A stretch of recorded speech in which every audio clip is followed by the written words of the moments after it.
मित्रांनो, big boss मराठीच्या घरामध्ये पुन्हा एकदा चोरी झालेली आहे. हो तर मित्रांनो, नेमकं काय चोरी झाले आणि काय आहे सगळा वाद जाणून घेऊया, तर व्हिडिओ पूर्ण बघा.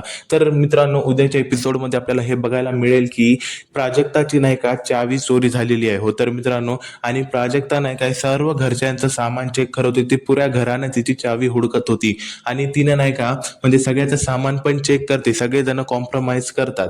मग मित्रांनो, आता हे प्रश्न पडलाय की चावी घेतली कोण? तर मित्रांनो, तेवढ्यामध्ये आपल्याला बघायला मिळालं की जे दीपाली सय्यद आहे ना, तिनं आपलं सामान दाखवण्यास सक्त मनाई केलेली आहे. म्हणजे तिनं म्हणले की मी माझं सामान दाखवत नाही, मी चावी घेतली नाहीये, तुला काय करायचं ते कर.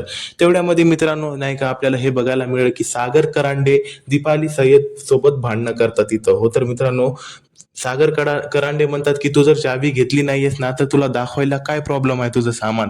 तिथं नाही का दीपाली बोलते की तुझं काय घेणं देणं नाही, तू चुप बस. पण तिथं सागर करांडेला येतो राग. म्हणतो, हे माझ्या मैत्रिणीची चावी चोरी झालेली आहे आणि ही चावी मला वाटायला की तूच घेतलेली आहेस आणि तू नाही का आता तुझं सामान दाखव, नाहीतर घरामध्ये तुझ्यावरच शक जाईल. पण तिथं नाही का दीपाली म्हणते की तू इथून जा, तू निघ.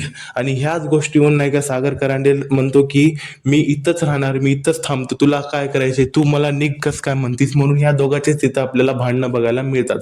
वेल मित्रांनो, उद्याच्या एपिसोडमध्ये आपल्याला हेच बघायला मिळणार आहे. म्हणजे पुन्हा एकदा चोरी